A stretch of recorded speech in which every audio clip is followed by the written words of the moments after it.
அவருக்கு கிடைக்குதா அப்படின்னா இல்லை. நாங்கள் we made sure that idea எடுத்து நாங்கள் பண்ணுறோம் அப்படின்னாலும் அந்த யோசிச்ச அந்த ராஜேஷ்குமார் சார் தான் இதோட மெயின் ஹீரோ அப்படின்றது நாங்கள் ஃபர்ஸ்ட் டேலேருந்து நினைச்சிட்டு இருந்தோம். நிறைய படங்கள் நிறைய இது நான் ஒரு சொல்ல விரும்பல, ஒரு கம்ப்ளைண்டா சொல்லல, பட் ஒரு ரைட்டர் கிட்ட நம்ம இன்ஸ்பயர் ஆகி ஒரு கதை எடுக்கிறோம் அப்படின்னா நம்ம அந்த ரைட்டருக்கு ஒரு டியூ கிரெடிட் கொடுக்கலன்னா அப்புறம் there is no sense in it. ஏன்னா இந்த என்டர்டெயின்மெண்ட் இண்டஸ்ட்ரியை பொறுத்த வரைக்கும் கான்டென்ட் இஸ் கிங் அப்படின்னா அந்த கான்டென்ட் கிரியேட் பண்ணுறது இந்த மாதிரி ரைட்டர்ஸ் தான். ஸோ அவங்களை நம்மளுக்கு நம்ம மரியாதை கொடுக்க தெரியல அப்படின்னா நம்மலாம் இந்த ஃபீல்டில் இருக்கவே கூடாது. So thank you sir, and hopefully more and more books of yours நாங்கள் we want to explore and hopefully the time will come. At this juncture, I would like to definitely talk about Director Deena, அவரோட screen play, அவரோட dedication. நிஜமாவே ஒரு 1.5 வருஷம் அவரை நான் பாடாப்படுத்தியிருக்கேன், ரொம்பவே torture பண்ணியிருக்கேன். அந்த டார்ச்சர் எல்லாத்துக்குமே அவர் இதே மாதிரி சிரிச்சுக்கிட்டு நான் கூப்பிடும் போதெல்லாம் இன்னைக்கு அதோட எண்ட் ரிசல்ட் நம்மளால் பார்க்க முடியுது. Thank you sir. உங்களை ரொம்ப டார்ச்சர் பண்ணியிருந்தா அதுக்கு மன்னிப்பும் கேட்டுக்கிறேன். இதை தைரியமாக எடுத்து ப்ரொடியூஸ் பண்ணி எந்த ஒரு பிரச்சனையிலையும் மூஞ்சி சொல்லிக்காமல் அவுட்டோரில் தான் வேணும், தென்காசியில் தான் ஷூட் பண்ணணும் அப்படின்னு சொல்லும் போது அதை பற்றி கொஞ்சம் கூட யோசிக்காமல் எவ்வளோ தடவை தென்காசி போக சொன்னாலும் போய் ஷூட் பண்ணி எடுத்துகிட்டு வந்த producer Singha sir, thank you. And Henry டிஓபியை பற்றி சொல்லியே ஆகணும். இந்த ப்ராஜெக்டோட ஒன் ஆஃப் த ஹீரோஸ் அப்படின்னா நான் டிஓபியை சொல்லுவேன். ஃபென்டாஸ்டிக் ஒர்க், நீங்கள் பார்த்துருப்பீங்க. Next generation super star of cinematography உருவாயிட்டு இருக்காரு, எங்களையும் ஞாபகம் வச்சுக்கோங்க. And of course Raj Pradeep sir இன்னைக்கு வர முடியல மியூசிக்கு. இன்னைக்கு அவர் ஹியர் டு ரஷ், ஏன்னா அவருக்கு கல்யாணம், அதனால அவர் அதுவான்னு டிசைட் பண்ணும்போது அது பெட்டர்ன்னு சொல்லிட்டு அங்கே போயிட்டாரு. சரி, ஓகே, அவரோட லைஃபோட அடுத்த ஜேர்னி ஆரம்பிக்குது. அதனால நம்ம anyway thanks a lot Raj Pradeep sir for the entire இவ்வளோ லாஸ்ட் ஒரு 3-4 வீக்ஸாக so dedicated you were and you help us lot. And of course editor and other technicians, art director Saravanan sir, எல்லாருமே they've given their heart and soul to this project. Actors சைடில் சொல்லணும்னா of course Bala அப்படியே வெற்றியாக மாறிட்டாரு, அந்த கதாபாத்திரமாகவே இருக்கார். பார்த்தா அவர் பாலான்ற பேரே மறந்து போச்சு, வெற்றின்னு தான் இப்போதைக்கு. அவர் இப்போ பிஸியாக வேறு ஷூட்டிங்கில் இருக்கார், நம்மளுக்காக ஓடி வந்திருக்காரு. So thank you Bala, amazing work. Pavithra ஜெனிக்கு ஏதோ ரைமிங்காக ஏதோ சொன்னீங்களே மேடம், அது செம்மையாக இருந்தது. But of course she is done a great job. And shooting ஸ்பாட்டில் ரொம்ப யதார்த்தமான ஒரு ஆக்ட்ரஸாக நான் பார்க்கும்போதே எனக்கு அந்த யதார்த்தம் அவங்களோட நடிப்பில் எனக்கு ரொம்ப பிடிச்சிருந்தது. Thank you so much madam. Anjali, of course அஞ்சலியோட நான் நிறைய ஒர்க் பண்ணியிருக்கேன். She is a great actress. Thank you Anjali for the lovely performance. And Vinodhini madam, you added so much weightage to this entire project. Thank you so much. ரொம்ப அப்பாவி மூஞ்சியை வச்சுட்டு ஒரு கொடூர ஒரு வில்லனாக வந்திருக்கீங்க. ஓகே, ஸோ இந்த மாதிரி நான் அஃப்கோர்ஸ் அருணா நடித்தவர், அவரும் ரொம்ப நேச்சுரல். இந்த மாதிரி நிறைய ஆக்டர்ஸ், முகிலன், அமுதன், இந்த மாதிரி நிறைய கேரக்டர்ஸ் ப்ளே பண்ணவங்க எல்லாருமே இதில் எக்ஸலண்ட்டாக பெர்ஃபார்ம் பண்ணியிருக்காங்க. Thank you one and all. And of course உங்களோட சப்போர்ட்டுக்கு always I am indebted to you media people. and எப்பவும் சொல்கிறது தான், இப்போது இதோட ஃபேட் உங்கள் கையில் இருக்குது.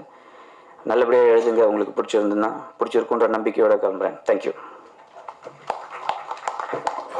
தேங்க்யூ கௌஷிக். அடுத்ததாக நாம் பேச அழைக்கிறோம். ஹார்ட் ஒர்க் நெவர் ஃபெயில்ஸ் அப்படிங்கிற மாதிரி உழைப்பும் விடாமுயற்சியும் ஒரு நாள் சிம்மாசனத்தை பரிசீலிக்கும் என்பது போல G5 சீஃப் சேனல் ஆபீசராக பொறுப்பேற்று ரேகை முதல் நிகழ்வில் பங்கேற்றுள்ள திரு ராகவ் அவர்களை இப்போது பேச அழைக்கிறோம்.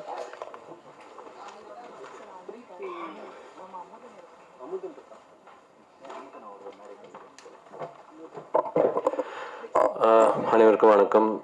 ஐ திங்க் மீடியாவில் 30 வருஷமாக இருக்கேன். I know lot of press people. கொஞ்சம் விரைப்பாகவே இருப்பீங்க. I think after seeing this series I think everybody deserves a big round of applause. I think நீங்கள் கொடுத்தீங்கன்னா நல்லாயிருக்கும். இப்போ கூட சொல்லியிருந்தார் ராஜ் பிரதாப் எங்கன்னு கேட்டேன். கௌசிக் சொல்லியிருந்தார் பாவம் கல்யாணத்துக்கு போயிருக்காருன்னாரு. Right. I think first time Kaushik சொன்ன மாதிரி we are associating with Rajesh Kumar sir. I think இங்கே நிறைய பேர் முதியவர்களுக்கு புரிஞ்சிருக்கும், ஐ திங்க் தெரிஞ்சிருக்கும். சின்ன வயசுலேருந்து we all grown up reading அவரோட நாவலை. இன்ஃபேக்ட் நான் எங்கள் அம்மாலாம் படிக்கும் போது பிடிங்கெல்லாம் படிச்சிருக்கேன். I think I remember Rajesh Kumar sir, Sudhata sir, அவங்களோட kind of novels. So we are grateful to associate with you, sir. Thank you for this line.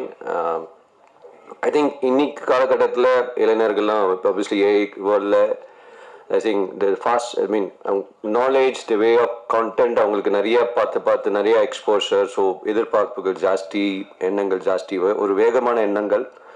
அந்த வேகமான எண்ணங்களுக்கு ஈடு கொடுக்குற மாதிரி தான் ஐ திங்க் ரெகே will be there. I'm sure we tried as much as be a fast paced giving up. அவங்களுக்கு ஏற்ற மாதிரி எடுத்து இந்த படம் அமைஞ்சிருக்கு. அது மட்டும் இல்லாமல் ஐ think everybody has done a justice to this film. I think எல்லாரும் including Dinakaran sir, the way he has taken, and absolutely our number lead artist, I think Vetri Kupuran more than Bala. I think Pavitra and Anjali, I mean Vinodini madam, I think they're all faces. They all have done a fantastic எனக்கு ரொம்ப பிடிச்சிருக்கு, உங்களுக்கும் பிடிக்கும் அப்படி நம்புகிறோம். In fact ZEE5 Tamil ரொம்ப முக்கியம் and from a digital point of OTT point of எஸ் எங்களுக்கு. ஏன்னா நம்ம தமிழ் ஆடியன்ஸ் எப்பவுமே ஒரு ஸ்டெப் முன்னாடி தான் இருக்காங்க. இன்ஃபேக்ட் உலகெங்கும் இன் டேர்ம்ஸ் ஆஃப் ஒரு டிஜிட்டலாக ஒரு இன் டேர்ம்ஸ் ஆஃப் தொழில்நுட்பமாக என்றைக்குமே கொஞ்சம் எல்லா பல மாநிலங்களோட நம்ம கொஞ்சம் முன்னாவே இருக்கும். இன்ஃபேக்ட் ஒரு தாட் ப்ராசஸாக இருந்தாலும் சரி, ஒரு கலைநுட்பமாக இருந்தாலும் சரி, எல்லா விதத்துலையும் முன்னிட்டு இருக்கோம் நம்ம. அதனால் நமக்கு சொல்கிற stories also we want to அந்த மாதிரி ஒரு மாதிரி ஒரு depth, character depths should be there. And அந்த அந்த அழுத்தம் ஐ திங்க் அந்த இது எல்லாமே இந்த கதையில் பார்க்க முடியுது. ஐ ஹோப் இது வந்து நல்லா வரவேற்கப்படும் நினைக்கிறோம். அது மட்டும் இல்லாமல் future stories, all our stories, இந்த ஸ்டோரிஸ் மட்டும் இல்லாமல் நம்ம ZEE5 ஆஃபரிங் எல்லாமே அந்த ஒரு நோக்கத்தோடு தான் நம்ம பண்ணிட்டு இருக்கோம். அது ஒரு ப்ரீமியம் கான்டென்ட்டாக இருந்தாலும் சரி, படங்களாக இருந்தாலும் சரி, ஒரு பிராண்ட் ரீகால், ஒரு என்கேஜ்மெண்ட் இருக்கணும். ஒரு இன்ஃபேக்ட் ஒரு ஷோவோட ரீகால் கொஞ்சம் ஜாஸ்தியாக இருக்கணும். அந்த ஒரு பாயிண்ட் ஆஃப் வியூவில் தான் நம்ம most of the content is been taken. அது மட்டும் இல்லாமல் அது போய் சேரத்துக்கு அது மாதிரி ஒரு ஸ்மார்ட் ஹைப்ரிட் பேக்கேஜிங்கும் ப்ரைஸிங்கும் நம்ம கொண்டு வந்திருக்கோம். இன் டேர்ம்ஸ் ஆஃப் எல்லாரும் ஒரு வேல்யூ பேக் மாதிரி எல்லாராலும் முடிக்கணும். In fact able to take the pack. ப்ரைஸிங்லேயும் நம்ம அந்த மாதிரி கொஞ்சம் நிறையா பேக்ஸ் கொண்டு வந்திருக்கோம். ப்ளஸ் பண்டில்ஸ் நம்ம லாட் ஆஃப் B2B பண்டில்ஸும் பண்ணியிருக்கோம். ஸோ முக்கியம் என்னென்னா அது மூலமாக எல்லாருக்கும் கொண்டு போய் சேர்க்கணும். இந்த reach has to be better so that எல்லாருக்கும் நம்ம கதைகள் போடணும். We should able to take stories நம்ம மக்களுக்கு பிடிச்ச மாதிரி. That's a whole point. So ஒரு மொழி, நம்ம தமிழ் மொழி, தமிழ் கதைகள் தான் நம்ம ZEE5யோட நோக்கம். ஸோ அந்த பட்சத்தில் reggae will be a one good வரவேற்புன்னு நினைக்கிறோம். Yeah, thank you very much and congratulations to the entire crew. Yeah, thank you. Thank you Raghav sir. இன்னும் நீங்கள் நிறைய நல்ல விஷயங்கள் கிரியேட் பண்ணணும் ZEE5ன்றது பெஸ்ட் விஷஸ் டு அஸ் நாங்களும் சொல்லிக்கிறோம். அடுத்ததாக நாங்கள் பேச அழைக்கிறது ரேகையோட கதைக்களம் தென்காசி என்பதால் தென்காசி குற்றாலம் பகுதியில் ஒவ்வொரு காட்சியும் ஒரு கலர்ஃபுல்லாக டே அண்ட் நைட்டு எந்த காட்சி பதிவு தேவையோ அதுக்கேற்ற லைட்டு கொடுத்துருக்காங்க. பரபரப்புக்கும் கதை ஓட்டத்தில் கெடுக்காத காட்சிப்பதிவு, தெரு, 4 சந்து, 4 முனை, ரோடு, இப்படி எல்லாவற்றையும் அழகான ஒளிப்பதிவு கொடுத்திருக்காங்க. கேமராமேன் மகேந்திரன் ஹென்றி அவர்களை பேச அழைக்கிறோம்.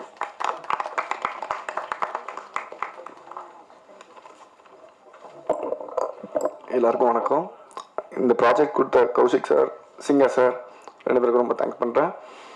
அப்புறம் எனக்கு சப்போர்ட்டிவாக இருந்த முருகன் சார், பிரீத்தி, முகுந்த், எல்லாருக்கும் தேங்க் பண்ணுறேன். தேங்க்ஸ். கேமராமேன் எடிட்டர் மாதிரி பேசிட்டு போயிட்டார். அடுத்து இப்போ எடிட்டரை கூப்பிடுறோம். ஒரு கிரைம் ஸ்டோரி அப்படின்னா ஒரு டெம்போ கொஞ்சமும் குறையாம அதோட கிறிஸ்பான ஒரு எடிட்டிங் கொடுத்துருக்காரு. எது தேவை எது தேவையில்லை அப்படிங்கிறத ஒரு நேர்த்தியான எடிட்டிங் மூலம் கொடுத்த ரேகை எடிட்டர் துரை பிரகாஷ் அவர்களை பேச அழைக்கிறோம்.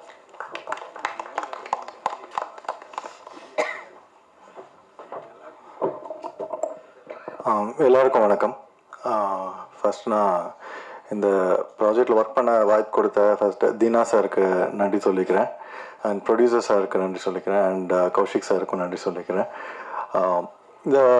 இது ஃபஸ்ட்டு ஸ்கிரிப்ட் படிக்கிறப்பவே அந்த story and the screen play இது ரெண்டும் வந்து பயங்கரமாக என்ன ஒரு கவர் பண்ணுச்சு. ஸோ நான் ஆக்சுவலாக பீன் இந்த இண்டஸ்ட்ரி ரொம்ப நாளாக இருக்கேன், ரொம்ப வருஷமாக இருக்கேன். ஒரு நல்ல ஒரு ப்ராஜெக்டில் ஒரு பிரேக் கிடைக்கணுன்ட்டு நான் ஒரு போராட்டத்தில் இருக்கிற ஒன் ஆஃப் த டெக்னீஷியன்ஸ். இந்த ப்ராஜெக்டில் வந்து எனக்கு ஒரு ஓப்பனிங் கிடைக்குது, பிரேக் கிடைக்குதுன்றது இட்ஸ் ஒரு கரியராகவுமே வந்து ஒரு பெரிய பாசிட்டிவாக நான் பார்க்குறேன். அந்த story was very good, screen play எல்லாமே நல்லா இருந்தது. அண்ட் இது எடுத்த விதம் thanks to Henry and director sir and direction team. ஏன்னா எங்களுக்கு என்ன ஃபுட்டேஜ் கிடைக்குதோ அதை வச்சு தான் நாங்கள் எடிட்டில் ஒர்க் பண்ண முடியும். ஸோ அவங்க எல்லாரோட ஹார்ட் ஒர்க் எஃபர்ட்ஸ், ப்ரொடியூசர் சாரோட கான்ட்ரிபியூஷன் எல்லாமே சேர்ந்து எனக்கு ஒரு விஷுவல்ஸ் எல்லாம் வந்ததை வச்சு நான் ஒர்க் பண்ண முடிஞ்சது, which was very good for me. And ஜி5ல பிரீத்தி அவங்களும் முகுந்தன் அவரும் வந்து எப்போவுமே வந்து தேவர், கௌஷிக் சார் எல்லாருமே வந்து they were giving me inputs on how to improve further, director sir. So everything was very interesting to work in this project. And ஓவராலாகவே வந்து ஃபைனலாக ப்ராஜெக்ட் வந்து டெம்போ வைஸ் சரி, அண்ட் ஹைடிங் அண்ட் ரிவீலிங், அந்த hide and hide seek game, அந்த game விளாடுறது எல்லாமே எனக்கு ஒரு இன்ட்ரெஸ்டிங்கான ஒரு ப்ராஜெக்ட் அமைஞ்சுது இது. And I am very happy. நான் வந்து என்னோடய கரியரோட முதல் கண்டென்ட் இவ்வளோ பெரிய பிளாட்ஃபார்மில் அண்ட் இவ்வளோ இன்ட்ரெஸ்டிங்கான ஒரு கதையில் நான் தொடங்குறேன்ட்டு ரொம்ப நன்றி, வணக்கம். நன்றி. அடுத்ததாக நாம் பேச அழைக்கிறோம். ஓம் காளி ஜெய் காளி தமிழ் ராக்கர்ஸ் என்று வெப் சீரிஸோட அனுபவம் இருந்தாலும் இந்த ரேகை பொறுத்த வரைக்கும் ஒரு மார்ச்சுவரி செட்டப்பு, போலீஸ் ஸ்டேஷன் என்று ஒரு உண்மைக்கு பக்கத்துல நின்று செட் போட்டிருக்காங்க. அதாவது ஒரிஜினலா குற்றாலம் போலீஸ் ஸ்டேஷன்ல இருக்கிற விஐபி ஆட்களே வந்து எஸ்ஐ போன்றவங்களே இது எப்படி செட்டு போட்டீங்க அப்படின்னு கேட்கிற அளவுக்கு ஒரு அழகான நேர்த்தியான செட் அமைத்து கொடுத்த ஆர்ட் டைரக்டர் சரவணன் அவர்களை இப்போது பேச அழைக்கிறோம்.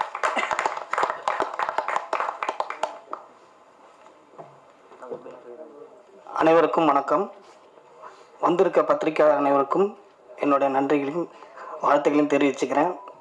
இங்கே வந்து பார்த்தது ஒரு வெப் சீரிஸ் கிடையாது, இது வந்து ஒரு படம். கிட்டத்தட்ட அந்த மாதிரி தான் எனக்கு ஃபீல் ஆச்சு, உங்களுக்கும் அப்படி தான் ஃபீலாக இருக்குன்னு நினைக்கிறேன். ஒரு படத்துக்கு நிகராக எந்த அளவுக்கு ஒரு பரபரப்புக்கு பஞ்சம் இல்லாமல் ஒரு விஷயத்தை கொண்டு போகணும் நினச்சோமோ அது எல்லாமே கரெக்டாக நடந்தது. ஒரு விஷயம் மட்டும் நான் இங்கே சொல்ல விரும்புகிறேன். ட்வின்ஸாக பிறந்த 2 பேருக்குமே ரேகைகள் தனித்தனியாக இருக்குன்னு சொல்கிறாங்க. ஆனால் இங்கே இருக்கிற 16 பேருக்கும் ஒரே ரேகை தான், ஒரு ரேகையில் நாங்கள் இணைஞ்சிருக்கோம். அதுதான் இந்த ரேகை. இந்த ரேகை எங்கள் எல்லோரும் இணைச்சிது. இதுக்கு முக்கிய புள்ளி காரணமாக இருந்த ராஜேஷ்குமார் ஐயாவுக்கு மிகப்பெரிய நன்றியும் என்னுடைய வணக்கத்தையும் தெரிவிச்சுக்கிறேன். சின்ன வயசுலேருந்து பார்க்கும்போது இன்றைக்கி அவர் பக்கத்தில் இருக்கும்போது ஐயா வெளியில் இருக்கும்போது ஒரு வார்த்தை சொன்னாங்க, நான் என்ன கற்பனையை நினைக்கிறேனோ அந்த மாதிரி இருந்தது தம்பி அப்படின்னு சொன்னார். என் வாழ்நாளில் இது மிகப்பெரிய சாதனையாக நினைக்கிறேன். ஏன்னா பாக்கெட்டில் மட்டுமே பார்த்த இன்னைக்கு அவர் பக்கத்தில் ஒரு பாக்கெட் பக்கத்தில் நான் இன்னும் ஃபோட்டோ எடுக்கும்போது ரொம்ப சந்தோஷமாக இருக்கு ஐயா. எங்கள் ஜி5 பொறுத்த வரைக்கும் எங்கள் கௌஷிக் சாராக இருக்கட்டும், எங்கள் டைரக்டர் தீனா சாராக இருக்கட்டும், பிரீத்தி மேம், முருகன் சார், அதாவது எங்கள் சிங்காரவேலன் சார் வந்து ராஜா அப்படின்னா அதுக்கு ஒரு முக்கியமான ஆள் தளபதி வேணும். தளபதி இல்லாமல் சண்டையில் ஜெயிக்க முடியாது. எங்கள் முருகன் சார் கிட்டத்தட்ட தளபதியாக இருந்து எங்கள் எல்லாரையும் வழி நடத்தினார். அவருக்கு மிகப்பெரிய நன்றியை நான் தெரிவிச்சுக்கிறேன். என் கூட ஒர்க் பண்ண எல்லாருக்கும் என்னுடைய நன்றியும் பாராட்டியும் தெரிவிச்சுக்கிறேன். கேமராமேன் சார் 2 வாரத்தில் முடிச்சிட்டாரு. ஆனால் படத்தை பொறுத்த வரைக்கும் பார்த்தீங்கன்னா அவர் எந்த அளவுக்கு உழைச்சிருக்காருன்றது உங்கள் எல்லாருக்கும் நல்லா தெரியும். நான் அதிகமாக பார்த்து பழகாத, இங்கே மட்டுமே பார்த்து மீட்டிங்கில் மட்டுமே பார்த்த எடிட்டர் சாரும் மியூசிக் டைரக்டர் சாருக்கு என்னுடைய வாழ்த்துக்களை தெரிவிச்சுக்கிறேன். ஏன்னா அவங்களுடைய ஒர்க்கோடைய அந்த மகிமை வந்து நான் இந்த ஸ்க்ரீனில் பார்க்கும்போது எனக்கு ரொம்ப நல்லா தெரிஞ்சுது. இன்னும் இதில் முக்கியமாக ஒர்க் பண்ணக்கூடிய கோ டைரக்டர் சரவணன், அப்புறம் எங்கள் டிபார்ட்மெண்ட்டுக்கு எங்களுக்கு ரொம்ப கூட இருந்து ஒத்துழைச்ச தம்பி ஒரு விஜய், அதுக்கப்புறம் தம்பி அமுதன். நாங்கள் அமுதனை தான் அவரை கூப்பிடுவோம், இன்ன வரைக்கும் அமுதன் அப்படின்னு சொல்லி தான் நான் பார்த்துருக்கேன். இவங்க எல்லாருக்கும் நன்றி. என்னை வந்து டைரக்டர் தீனா சாருக்கு அறிமுகப்படுத்தின திரு ராமச்செல்லப்பா சாருக்கு நான் வந்து நன்றி சொல்லிக்கிறேன். டைரக்டருக்கு பாருங்கள், பார்த்துட்டு எங்கள் எல்லோரும் வாழ்த்துங்க. இன்னும் நிறைய விஷயங்கள் நாங்கள் பண்ணணும்னு ஆசைப்பட்றோம். அதுக்கு நீங்களோட வாழ்த்தோடு நாங்கள் மென்மேலும் முன்னுக்கு வரணும்னு வாழ்த்துங்க. தேங்க்யூ. தேங்க்யூ, நன்றி. ஒரு படைப்பு மக்களிடம் போய் சேரணும் அப்படின்னா அதுக்கு ரொம்ப ப்ரொடக்ஷன் ரொம்ப முக்கியமான காரணமா நினைக்கிறேன். மதிலா இருக்கட்டும், செருப்புகள் ஜாக்கிரதையா இருக்கட்டும், ரேகையா இருக்கட்டும், ஒரு குவாலிட்டி ஆஃப் ப்ராடக்ட் கொடுக்கக்கூடிய SS குரூப் ப்ரொடியூசர் சிங்காரவேலு அவர்களை அன்புடன் பேச அழைக்கிறோம். அனைவருக்கும் வணக்கம். இங்கே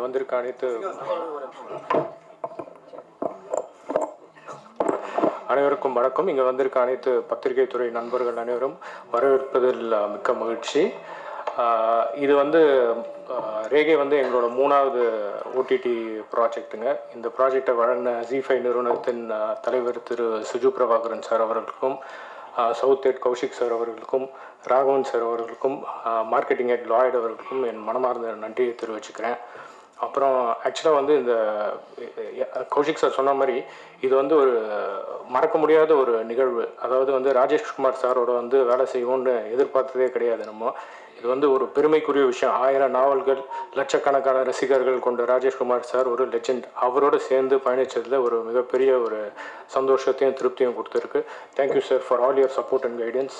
அதுக்கப்புறம் இந்த கதையை வந்து தினகரன் எங்கள் டைரக்டர் வந்து ஆல்மோஸ்ட் 1 இயராக எங்களோட ட்ராவல் போயிட்டுருக்கு. சின்ன சின்ன விஷயங்களாக இருந்தாலும் மெனக்கட்டு அதை வந்து வேலை செஞ்சு இன்னைக்கு இந்த அளவுக்கு கொண்டு வந்திருக்காருன்னா அவரோட hard work and dedication. Thank you Dinakaran sir for all your support. அதுக்கப்புறம் இந்த ப்ராடக்ட் வந்து பெருசாக என்ஹான்ஸ் பண்ணதில் வந்து ஒரு முக்கிய பங்கு வந்து எங்களோட கேமராமேன் ஹென்ரிக்கு உண்டு. ஹென்ரி வந்து ரொம்ப ஹார்ட் ஒர்க்கிங். அதான் திரும்ப நான் டே 1லேருந்தே சொல்லுவேன், நீங்கள் பெரிய இடத்துக்கு போகிறப்பா அப்படின்னு. இப்போ இந்த ஷோக்கு வரத்துக்கு ஒரு 5 நிமிஷம் முன்னாடி கூட வந்து அவர் கிரேடிங்கில் தான் இருந்தார். Thank you Henry for all the hard work. அப்புறம் இதில் நடிச்சிருக்க மொத்த எல்லா ஆர்டிஸ்ட்டுக்கும் என்னோட நன்றியை தெரிவிச்சுக்கிறேன். ஏன்னா வந்து நாங்கள் வந்து நிறைய விஷயங்கள் வந்து வெதர் கண்டிஷனால் ஸ்கிப் ஆகி ஸ்கெடியூல் போயிட்டு இருந்தது. அதனால டே அண்ட் நைட் வந்து எங்களுக்கு ஷூட் பண்ணி கொடுத்து பாலஹாசன்லாம் வந்து டயர்டே ஆகிட்டாரு. பவித்ராஜனே டயர்ட் ஆகிட்டாங்க, மேடம் டயர்ட் ஆகிட்டாங்க, அஞ்சலி எல்லாரையும் வந்து டே அண்ட் நைட்டு போட்டு ஷூட் பண்ண. ஏன்னா எங்களுக்கு வந்து ரிலீஸ் டேட்டோட டெட்லைன்ஸும் இருந்தது, அதை மீட் அவுட் பண்ண வேண்டியது. Thank you so much for all the fantastic effort you people have put in. அதுக்கப்புறம் வந்து மியூசிக் டைரக்டர் ராஜ் பிரதாப் பற்றி சொல்லணும். இதோட டீசரும் ட்ரைலரும் லான்ச் ஆன டேட்லேருந்தே வந்து அதுக்கு ஒரு ஹைப் கிரியேட் ஆச்சு. இந்த ப்ராடக்ட்டை வந்து இன்னும் பல மடங்கு எலிவேட் பண்ணது அவரோட மியூசிக் ஒரு காரணம். Thank you Raj Pratap and wish you happy married life. அவர் கல்யாணத்துக்காக போயிருக்காரு. ஸோ அண்ட் தென் என்னோட எடிட்டர் துரை பிரகாஷ்க்கு வந்து இது ஃபஸ்ட்டு ப்ராஜெக்ட். அவரும் வந்து செம்மையாக பண்ணியிருக்காரு. Thank you Durai for all the effort. அதுக்கு ஆக்சுவலாக வந்து இந்த மேடையை வந்து நான் நன்றி தெரிவிக்கிற மேடையாக தான் சொல்லணும் ஆக்சுவலாக. ஏன்னா இது எல்லாரும் ஊர் கூடி தேடி இருக்கிற மாதிரி தான், எல்லாரோட ஹெல்ப்போட தான் இது வந்து இன்றைக்கி இந்த அளவுக்கு வந்திருக்கு. அதுக்கப்புறம் எங்களோட ஆர்ட் டைரக்டர் சரவணன் சார், அவருக்கு வந்து மிகப்பெரிய நன்றி. இந்த மார்ச்சரி செட்டப்லாம் அவ்வளோ ஈஸியாக க்ரியேட் பண்ண முடியாது, அதை ஃபேண்டாஸ்டிக்காக க்ரியேட் பண்ணியிருந்தார். Thank you Saravanan sir.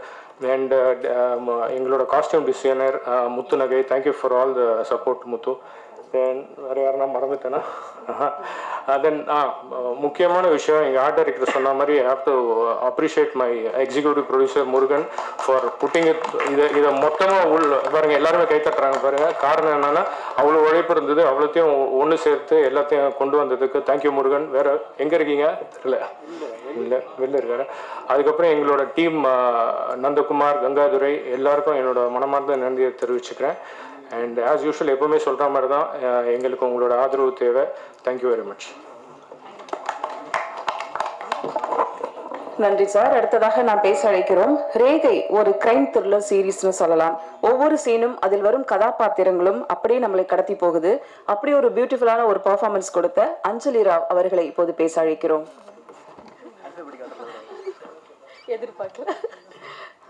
எல்லாருக்கும் வணக்கம். ஃபர்ஸ்ட் ஆஃப் ஆல் இங்கே வந்திருக்கிற ப்ரெஸ் எல்லாருக்குமே ரொம்ப ரொம்ப தேங்க்ஸ். பிகாஸ் உங்கள் டைம் எங்களுக்கு ப்ரொவைட் பண்ணியிருக்கீங்க. That I appreciate that. And after long time மறுபடியும் வெப் சீரீஸ்க்கு நான் பேக் வந்திருக்கேன். And thank you Kaushik sir, thank you Singha sir, Murugan sir and whole team இவ்வளோ நல்ல கேரக்டர் எனக்கு கொடுத்ததுக்காக ஐ திங்க் நான் ஜஸ்டிஃபை பண்ணியிருக்கேன். அண்ட் எப்போவுமே லைக் என்னோட ஃபேவரட் ஜானர் வந்து crime, thriller, murder, mystery, investigation இதுதான் இருக்கும். அண்ட் அதில் நான் ஒரு பார்ட்டாக இருக்கிறது I enjoy doing it. Thank you so much to each and every one. நான் ஒரு பேராக சொல்லதான், பேர் விட்டு போனால் ரொம்ப தப்பாயிடும். ஸோ அதனால இங்கே இருக்கிற எல்லாருக்கும், எங்கள் டீமில் ஒர்க் பண்ண எல்லாருக்குமே ரொம்ப ரொம்ப நன்றி. தேங்க்யூ. தேங்க்யூ அஞ்சலி. அடுத்ததாக நாம் பேச அழைக்கிறோம். வசீகரமும் வசீகரிக்கும் பேச்சும் தன்னம்பிக்கையும் தைரியமும் ஒளி வீசும் விண்மீன்களாக சினிமாவில் சிறகாகவும் இறகாகவும் தன் கதாபாத்திரத்தை சிறப்பாக்கி நடிப்பில் உயிர்ப்பிக்கும் டாக்டர் வினோதினி என்று நான் அழைக்க விரும்புகிறேன். வினோதினி அவர்களை இப்போது பேச அழைக்கிறோம். அனைவருக்கும் வணக்கம். நான் எப்பயும் சொல்கிற மாதிரி இது வந்து ஒரு நன்றி சொல்கிற மேடையாக தான் இப்போ ப்ரொடியூசர் சிங்காரவேலன் சார் சொன்ன மாதிரி நானும் இதை வந்து ஒரு நன்றி சொல்கிற மேடையாக தான் எப்பயுமே பயன்படுத்துவேன். இன்றைக்கி வந்து 4 நன்றிகள் நான் சொல்லணும், அதோட வந்து ஒரு சாரியை நான் சொல்லணும். அந்த சாரியோட நான் முதல்ல தொடங்குறேன். இப்ராஹிம் சார் இன்றைக்கி வந்து என்ன ஆயிடுச்சுன்னா, அவர் வந்து எனக்கு ஒரு நல்ல நண்பர், ரொம்ப வருஷமாக தெரியும். எனக்கும் அவருக்கும் வந்து ஒரு சின்ன வாக்குவாதத்தில் ஏதோ நான் ஒரு வார்த்தையை விட்டுட்டேன். Very very sorry. நான் இனிமேல் அந்த மாதிரி வந்து முதல்ல நான் பேசுறதுக்கு முன்னாடி நான் யோசிக்கணும். ஏன்னா சர்க்காஸ்டிக்காக நம்ம சொல்கிறோம், ஆனால் அது ஆப்போசிட் சைடில் எப்படி போய் சேரும் அப்படின்னு தெரியாது. அதனால வெரி வெரி சாரி. எல்லாரும் முன்னாடியே நான் வந்து நன்றி சாரி கேட்டுக்கிறேன். ரேகை அப்படிங்கும்போது இது வந்து ஒரு எப்படி நம்ம ரேகை அப்படிங்கிறது நமக்கு வந்து ஒரு யூனிக் ஐடென்டிட்டியோ, அந்த ரேகை அப்படிங்கிறது ZEE5க்கும் வந்து ஒரு யூனிக்கான ஒரு ஐடென்டிட்டியாக மாறும் அப்படிங்கிறது யூஸ்வலி சொல்லுவாங்க. Proof of the pudding is இந்த ஈட்டிங் அப்படின்னு சொல்லிட்டு யூஸ்வலாக நம்ம இந்த இடத்துல நிற்கும்போது நீங்கள் பார்ப்பீங்க, ரிலீஸ் ஆக போகுது, பார்த்தீங்கன்னா நீங்கள் ரொம்ப லைக் பண்ணுவீங்க அப்படிங்கிற மாதிரி தான் நம்ம பேசுவோம். ஆனால் இன்னைக்கு இதை நீங்கள் பார்த்துட்டு நீங்கள் ஆல்ரெடி வந்து உங்களுக்கு யூட கம் டு யுவர் கன்க்ளூஷன். வெளியில் பேசும்போது எல்லாருமே வந்து ரொம்ப பாசிட்டிவான ஒரு ரெஸ்பான்ஸ் தான் கொடுத்துருக்கீங்க. அந்த மாதிரி வந்து ZEE5 இந்த வெப்சீரிஸ் அந்த பிளாட்ஃபார்முக்கு இந்த ரேகை அப்படிங்கிறது ஒரு யூனிக் ஐடென்டிட்டியாக மாறும் அப்படிங்கிறதுல எனக்கு மட்டும் இல்லை, ஐம் ஷூர் நீங்கள் எல்லாருமே அதை வந்து நம்புவீங்க அப்படின்னு நினைக்கிறேன். ஸோ அதை வந்து இன்னைக்கு உயிர்ப்பித்த ஃபர்ஸ்ட் வந்து இவர் சொன்ன மாதிரி தான், சரவணன் சார் சொன்ன மாதிரி இந்த ராஜேஷ்குமார் அப்படிங்கிற அந்த பேர் வந்து ஒரு ஹவுஸ் ஹோல்ட் நேம். 80களில் 90களில் வந்து என்னுடைய பேரண்ட்ஸும் என்னோட ஜென்ரேஷனில் இருக்கக்கூடிய ஆட்கள், அதை 80s கிட்ஸ் எல்லாருக்குமே வந்து நல்லாவே தெரியும். ஒரு சின்ன பொட்டி கடையில் கூட எங்கள் வீட்டு பக்கத்தில் நான் சார்கிட்ட கூட சொல்லிட்டு இருந்தேன், நான் ஆழ்வார்பேட் அபிராமபுரத்துலலாம் அந்த பொட்டி கடையில் வந்து பார்த்தீங்கன்னா ராஜேஷ்குமார் நாவல்கள், மினி நாவலட்னு சொல்லுவாங்க, சின்ன அந்த பெரி மேசன், ஜேம்ஸ் ஹேட்லி சேஸ் அந்த மாதிரி நாவல்கள் மாதிரி. அதாவது ஒரு குயிக்காக ஒரு சைதாப்பேட்டில் நீங்கள் வந்து பஸ்ஸில் ஏறினீங்கன்னா ஒரு பாரிஸ் கார்னர் போகிறதுக்குள்ளே படித்து முடிக்கிற அளவுக்கு ஒரு குயிக்காக ஒரு க்ரைம் வந்து படிக்கலாம் அப்படின்னாக்கா அது வந்து ராஜேஷ்குமார் அப்படிங்கிற அந்த ஒரு வார்த்தை வந்து ஒரு க்ரைம் அப்படிங்கிற க்ரைம் எழுத்துக்கு மன்னர் அப்படின்னே சொல்லலாம். அவரோட ஒரு கதையை தழுவின்னு சொல்கிறத விட இன்ஸ்பயர் ஆகி இன்னைக்கு வந்து எடுத்திருக்காங்க அப்படிங்கிறது நான் ரொம்ப பெருமைப்படுறேன். ஏன்னா லிட்ரேச்சர் வந்து ஆர்ட் வந்து should draw from literature, should borrow from literature அப்படிங்கிறது நான் வந்து ரொம்ப நம்புகிறேன். அண்ட் எனக்கும் வந்து அஞ்சலி மேம் சொன்ன மாதிரி எனக்குமே வந்து க்ரைம், ஹாரர் இது ரெண்டுமே எனக்கு ரொம்ப பிடிச்ச ஜானர். இந்த க்ரைம் அப்படிங்கிறது நேற்று கூட நைட் நான் வந்து வேற ஒரு OTT தளத்தில் ஹர்க்யூல் பெயர் அந்த அகாதா கிறிஸ்டியோட ஒரு சீரீஸ் தான் பார்த்துட்டு இருக்கேன். ஸோ இந்த ஹூ டன் இட், யார் செஞ்சாங்க அப்படிங்கிற அந்த கேள்வி வர இடம் வந்து ரொம்ப ஒரு இதுவாக இருக்கும், சஸ்பென்ஸாக இருக்கும். அதை வந்து பார்க்கறதுக்கு ரொம்பவே சுவாரஸ்யமாக ரொம்ப அழகாக கொண்டு வரதுக்கு அந்த புக்கு வந்து ஹெல்ப் பண்ணியிருக்கு அப்படின்னு நினைக்கிறேன். அதை பற்றி டைரக்டர் அதிகமாக பேசுவார். ஸோ ஃபர்ஸ்ட் வந்து ராஜேஷ்குமார் அவர்களுக்கு அந்த ஐடியாவை ஜனித்ததுக்கு ரொம்ப நன்றி. அடுத்தது வந்து நம்ம அந்த SS குரூப் அப்படிங்கிறத நான் வந்து கேள்விப்பட்டிருக்கேன். ஆனால் அதை தவமாய் தவம் இருந்து நினைத்தேன் வந்தா அது மாதிரி நிறையா வந்து 18 சீரியல் பண்ணியிருக்காங்க. அதில் வந்து அதுக்கப்புறம் வந்து மதில், செருப்புகள் ஜாக்கிரதை இதெல்லாம் பண்ணிட்டு இவர் யார் அப்படிங்கிறத சத்தியமாக இன்னைக்கு தான் நான் ஆக்சுவலாக அவரை வந்து நான் பார்க்குறேன். ஏன்னா இதுக்கு முன்னாடி வந்து எனக்கு பேசுனது எல்லாமே டைரக்டர், அப்புறம் ZEE5லேருந்து பேசினாங்க. ஆனால் ப்ரொடியூசர் அப்படிங்கிறது இதுதான் இந்த சிங்காரவேலன் சார் அப்படிங்கிறது. ரெண்டாவது நான் சொல்ல வேண்டிய நன்றி வந்து to the production group, SS group. ஏன்னா இவ்வளோ தைரியமாக ஒரு ப்ரொடக்ஷன் வல்லுநர் முருகன் சார் அப்படிங்கிறது EP இன்னைக்கு இங்கே இல்லைன்னு நினைக்கிறேன், வெளியில் இருக்காரு. அவரோட எனக்கு வந்து ஒரு டிஸ்கஷனே போச்சு, நீங்கள் எப்படி வந்து இந்த பட்ஜெட்டில் நீங்கள் இந்த அளவுக்கு ப்ரொடக்ஷன் வேல்யூ கொடுப்பீங்க அப்படின்னு. ஆனால் அதை பார்க்கும்போது இன்னைக்கு ஸ்க்ரீனில் பார்க்கும்போது இதை விட பெட்டராக கொடுக்க முடியாது இந்த பட்ஜெட்டில் அப்படிங்கிற அளவுக்கு பண்ணியிருக்காரு. So hats off to Singaravelan sir. இந்த மாதிரி நிறைய வெப் சீரிஸ், அதாவது வந்து ஒரு SS குரூப் அப்படிங்கிறது should become a household name in Tamil cinema மட்டும் இல்லாமல் இந்த மாதிரி OTT தளத்துலையும் எங்களை மாதிரி நிறைய ஆர்டிஸ்ட்க்கு வந்து வாய்ப்பு கொடுக்குறாங்க. ஸோ ரெண்டாவது நன்றி அவருக்கு. மூன்றாவது இந்த ப்ராஜெக்ட்குள்ளே நான் வரத்துக்கே காரணம் வந்து 2 பேர் அப்படின்னு சொல்லணும்னா Kaushik sir and Deena sir. So சடனாக எனக்கு வந்து ஃபோன் பண்ணாங்க, இந்த மாதிரி ஏற்கனவே நான் ZEE5ல அனந்தம் அப்படிங்கிற வெப் சீரிஸ் பண்ணியிருந்தேன். ஸோ எனக்கு அவங்களுக்கு தெரியும். ஆனால் வந்து இந்த ஒரு கதையில் வந்து ஒரு ட்விஸ்ட் மாதிரி இருக்குது, இதுக்கு நாங்கள் வந்து வேற யாரும் யோசிச்சிருந்தோம், ஆனால் இது வந்து கரெக்டாக நீங்கள் பண்ணால் கரெக்டாக இருக்கும் அப்படின்னு சொல்லிட்டு எனக்கு வந்து இவ்வளோ பெரிய ஒரு, அதாவது ஹோல்டு பண்ணுற இவ்வளோ பெரிய ஒரு கதாபாத்திரம், அதுக்கே வந்து நிறையா நல்ல வாழ்த்துக்கள் வந்து வெளியே எனக்கு கிடச்சிது. அந்த மாதிரி ஒரு கதாபாத்திரத்தை என்னை நம்பி கொடுத்த தீனா சாருக்கும் கௌஷிக் சாருக்கும் என்னுடைய 3வது நன்றி. 4வது நன்றி அஃப்கோர்ஸ் வந்து எல்லா டெக்னீஷியன். நான் இவங்க சொன்ன மாதிரி ஒவ்வொரு பேராக சொன்னால் வந்து சொல்லலைன்னா ஏதாவது தப்பாயிடும். அதனால அதில் ஒன்றே ஒன்று குறிப்பிட்டு நான் சொல்லணும். இப்போ நான் வந்து பண்ண அந்த மார்ச்சரி மேம் கவிதா மேம் சொன்னாங்க இந்த மாதிரி நீங்கள் தென்காசியில் போய் அதை ஷூட் பண்ணோம், அதில் வந்து நிறையா அந்த இதெல்லாம் தெரியுது ஆனால் அந்த மார்ச்சரியெல்லாம் பார்த்தீங்கன்னா இங்கே தான் சொல்லலாமா சார் அதை? அது வந்து பிஎஸ்என்எல் ஆஃபீஸில் தான் இங்கே வந்து செட்டு போட்டது.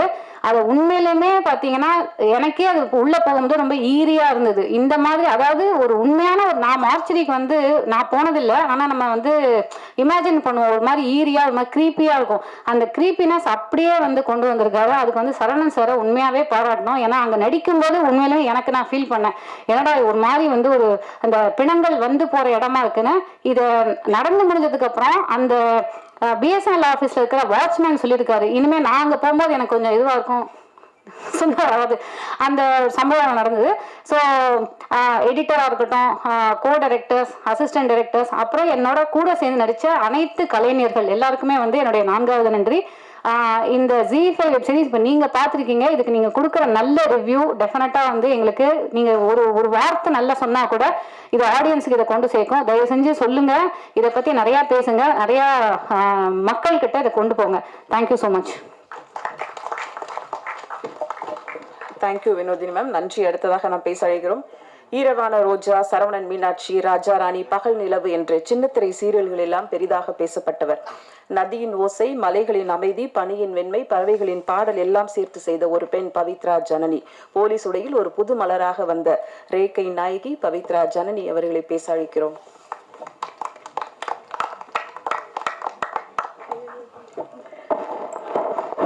வந்திருக்க எல்லாருக்கும் ஒரு பெரிய வணக்கம் அண்ட் தேங்க்யூ ஸோ மச் எனக்காக க்யூட்டாக ஒரு இன்ட்ரோ கொடுத்ததுக்கு.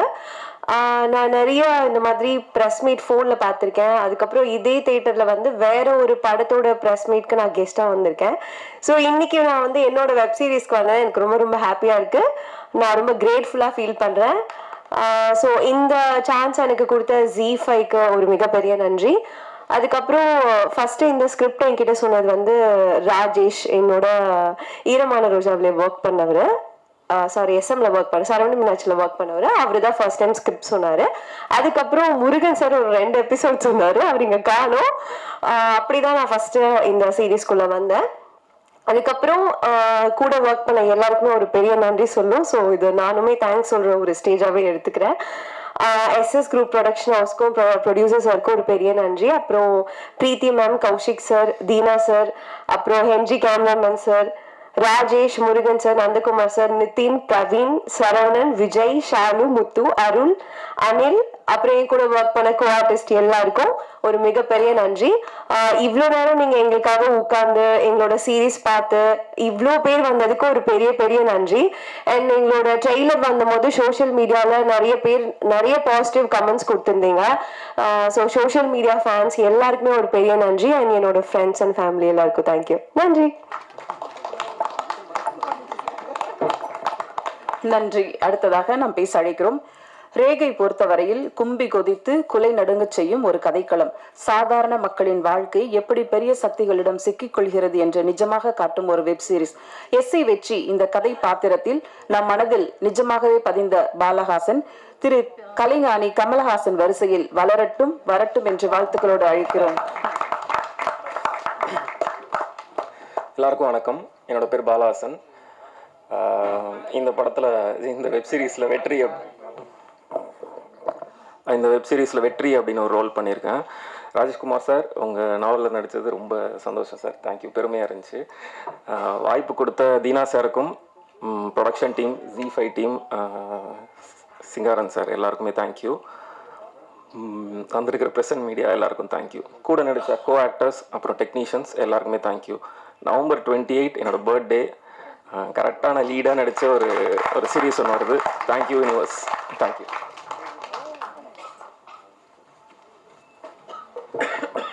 இவர் ரொம்ப ஷார்ட்டாக தான் பேசுவாரா, இவர் படம் தான் பேசணும் அப்படின்னு நினைக்கிறாங்க. தேங்க்யூ. அடுத்ததாக நாம் பேச அழைக்கிறோம் செல்வராகவனின் சினிமா பள்ளியிலிருந்து வந்தவர், டானாக்காரன், ஓம்காலி ஜெய்கால் என்று சின்னத்திரை பெரிய திரை அனுபவம். எப்போதும் உலகை விலைக்கீழ் என்ற ராஜேஷ்குமார் அவர்களின் ஒற்றை வரி எடுத்து சமூகத்தின் இருண்ட மூலைகளுக்குள் இழுத்துச் சென்றும் ஒரு பரபரப்பான கதை. மரணத்தின் பின்னால் இருக்கும் மௌனங்கள் பரபரப்பு நிறைந்த கதையாக்கி ரேகையில் கொடுத்துள்ளார். அறிமுக இயக்குனர் அழைக்கிறோம் தினகரன் அவர்களை.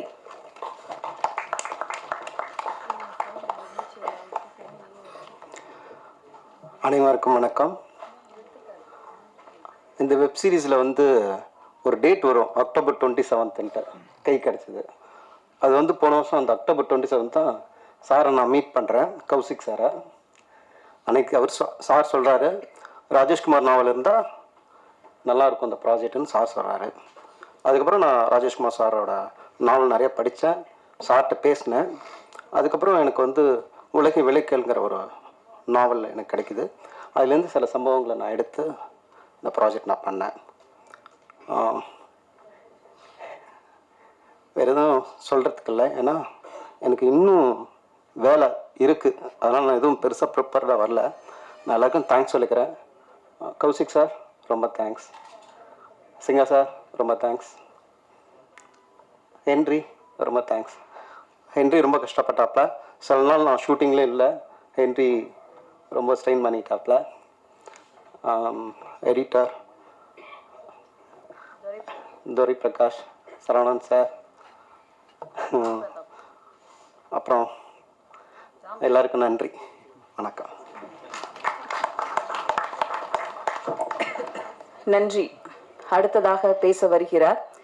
1750க்கும் மேற்பட்ட நாவல்கள், 2500க்கும் மேற்பட்ட சிறுகதைகள், 1.5 கிராம் சின்னஞ்சிறு மூளைக்குள் இறைவன் எப்படி இத்தனை ஆச்சரியங்களை ஒளித்து வைத்தான்? செல்போனுக்குள் திரைப்படங்களும் வராத காலத்தில் இவரின் நாவல்கள் தானே பயண வழித்துணைவன். பதின்ம பருவ காலத்தில் பதுங்கி பதுங்கி படித்தது இவரது எழுத்தை தானே. படித்த கதைகளை படிக்காதவர்களிடம் சொல்லி சொல்லி பல கதை சொல்லிகள் இங்கு உருவானார்கள். ஹாலிவுட் படங்களை பார்க்க முடியாத தளத்தில் அதனை எழுத்தில் போட்டு காட்டியவர் இவர்தானே. சினிமாவில் இன்று அதிகம் புழங்கும் கிரைம் த்ரில்லர் என்ற வார்த்தையை அறிமுகப்படுத்தியவரும் இவர்தானே. இன்று பார்க்கும் கிரைம் த்ரில்லர் படங்களில் உங்களில் ஏதோ ஒரு நாவல் ஒளிந்திருக்கிறது. உங்கள் எழுத்தும் சினிமாவும் சேர்ந்து ஜெயித்தது ஏராளம்.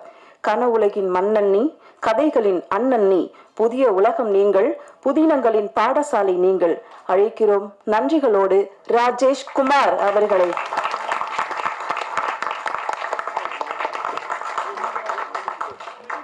அனைவருக்கும் வணக்கம். இங்கே அநேகமா எனக்கு தான் வயது அதிகமாக இருக்குன்னு நினைக்கிறேன். ஆனால் என்னுடைய மனது எல்லாருடைய இளமை. ஏனென்றால் 56 வருடங்களாக நான் கதை எழுதி கொண்டே 1969 உங்களில் யாருமே பிறந்திருக்க மாட்டீர்கள். அன்றைக்கு என்னுடைய முதல் சிறுகதை மாலை முரசிலே அச்சிலே வெளிவந்தது. நான் பிஎஸ்சி பாட்டனி படித்து பட்டம் வாங்கிய அந்த நாளிலே மாலை முரசிலே, கோவை மாலை முரசு, அப்பொழுது காலையிலே மட்டும் பத்திரிகை வந்த காலகட்டம் அது.